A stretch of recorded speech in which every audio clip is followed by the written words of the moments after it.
15 August నేపథ్యంలో AP ప్రభుత్వం కీలక నిర్ణయం తీసుకుంది. స్వాతంత్ర్య వేడుకల నిర్వహణకు మైనర్ మేజర్ పంచాయతీలకు భారీ స్థాయిలో నిధులు విడుదల చేసింది.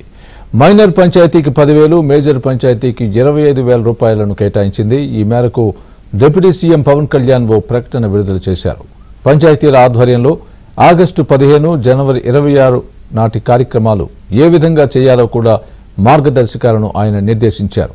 స్వాతంత్ర్య గణతంత్ర దినోత్సవాల విశిష్టత ఉట్టిపడేలా కార్యక్రమాల నిర్వహణ ఉండాలని అన్నారు. విద్యార్థులకు ఆగస్టు 15 విశిష్టత, రాజ్యాంగ విలువలు తెలిసేలా వేడుకలు నిర్వహించాలని అన్నారు.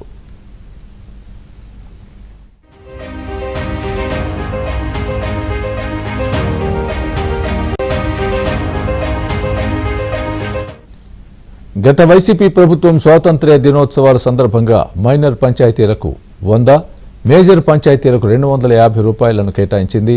దానివల్ల ఉపాధ్యాయులు, విద్యాశాఖ అధికారులు చాలా ఇబ్బందులు పడాల్సి వచ్చింది. గ్రామాలు, పట్టణాల్లో 15 ఆగస్టు పండుగ వాతావరణమే లేకుండా పోయింది.